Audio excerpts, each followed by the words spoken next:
This is Holy Saturday. It's the day of vigil. And we are now at the point in Holy Week where we sit and wait. And a number of Christians around the world are doing different things right now. There are Christians who, starting at 3 p.m. on Good Friday, started praying and fasting. 3 p.m. is the generally accepted time when Jesus died. So they've been praying and fasting, and they will fast through to sunrise on Easter morning. There's other congregations who have set up rosters where every hour someone is in prayer for their congregation, for their world. There are others who are doing their own private fast, nothing organized. When I was managed Sunday school of a large city church, we had a huge teen class.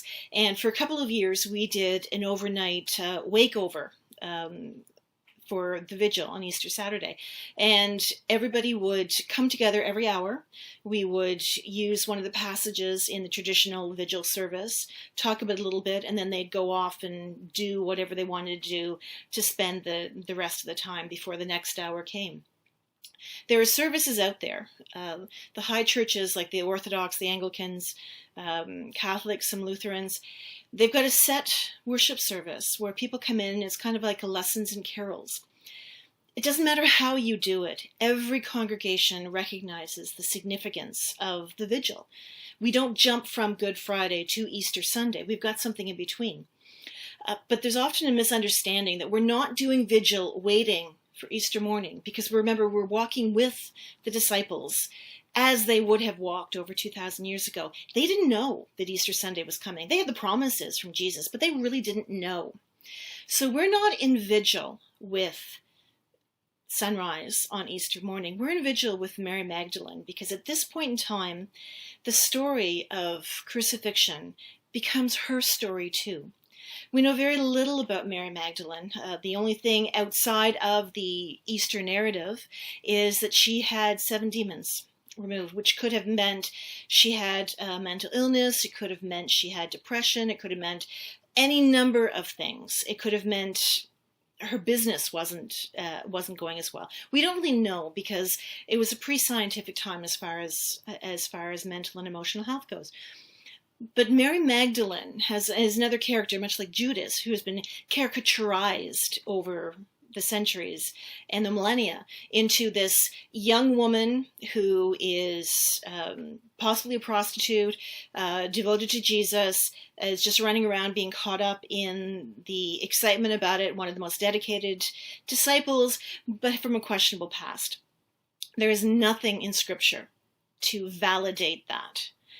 What we do have in Scripture, however, is that she was one of the wealthy women who supported Jesus' ministry. And tradition holds that Mary Magdalene was in charge of the women followers, like Peter was in charge of the male followers. We also have a tradition where Peter and Mary didn't really get along a whole lot. So their humanity is part of the tradition. Being young and sexually promiscuous is not part of the tradition of who Mary Magdalene was. And for someone to be able to pay for Jesus' ministry out of her own pockets, she had to be fairly wealthy. She came from the town of Magdala, which was known as a fishing industry. If you look online now, Magdala has been discovered, it has been excavated. There were coins in the temple that were of the same age that Jesus would have been ministering at that time. It's not that far from Nazareth. So the chance that Mary Magdalene and Mary of Nazareth were peers is a pretty good guess. There's nothing backing that up, of course, but the conjecture can stand. There's enough to support that. And Mary Magdalene is now the one waiting. It's the Sabbath. And for Hebrew culture, you don't work on the Sabbath. You don't do anything on the Sabbath. You don't tend to bodies on the Sabbath. That's why it was so important for Joseph of Arimathea to get Jesus' body down and put into the tomb before sunset, because it couldn't have happened, and he would have been left on the cross all through the weekend because no work could be done.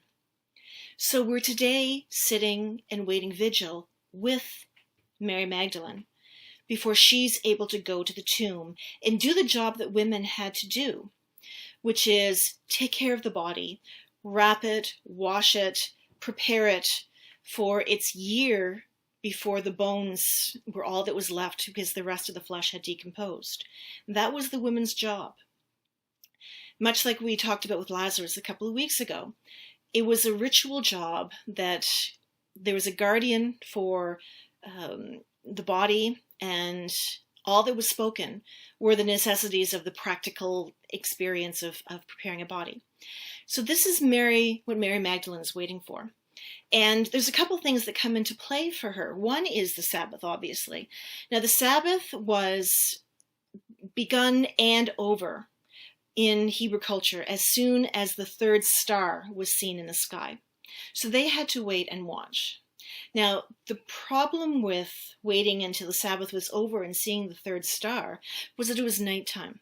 It wasn't safe to go anywhere.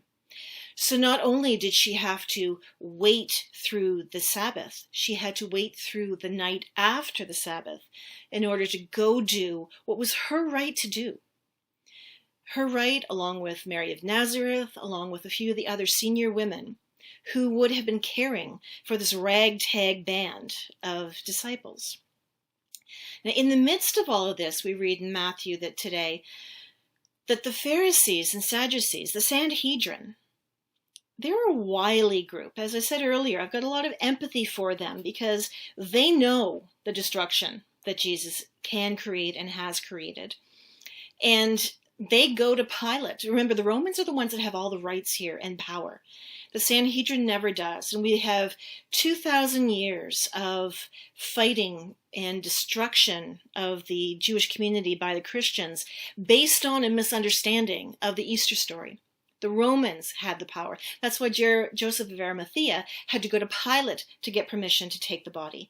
That's why the Pharisees and the Sadducees had to go to Pilate to have permission to lock up the tomb and to put guards there, because they were afraid that Jesus' followers would sneak in, claim the body, and then say, oh, he's risen. He's not here. We don't see him, but he's risen.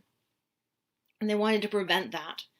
So Pilate won over that. Not only did he send guards and put this huge rock in the mouth of the tomb, which it would have been there anyway because they didn't want animals and vermin to get in. I mean, biology is going to happen, whether it's nice or not. So they wanted to protect the tomb. That was standard practice. But the guards were different. The guards had to be there, and they had to stop whoever might come to the tomb from taking anybody out of the tomb. And there was a seal placed over it. Now, I don't know how a seal would have been placed. No biblical theologian that I've read can come up with something. A little wax seal that they would have put on envelopes and scrolls just doesn't seem to cut it with rocks. But it was sealed, and it was guarded. And the women were watching from far, watching all of this. They were the witness to not only the death of Jesus, because they're the ones that stayed. They were the witness to the burial of Jesus, and they're now holding vigil. So hold vigil with Mary Magdalen. Sit with the women. If you want to find out more about the scriptures read during the vigil, just Google Easter Vigil. And there's a whole slew of scriptures from the Old Testament that lead us up to this place where we recognize the Messiah has been killed. You can sit with that, you can sit in prayer, but take this time to sit and wait. The sadness of Good Friday, the initial sadness might have waned a bit, but it's hanging over there. The fear and melancholy and exhaustion of Maundy Thursday might have gone a bit, but it's still there.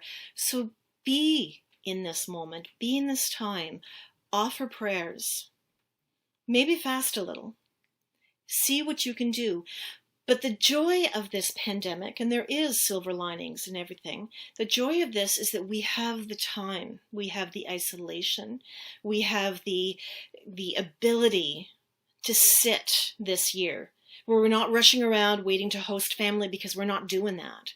And we're not rushing around trying to create a big meal for a whole lot of people, because we just won't have that many people in our homes.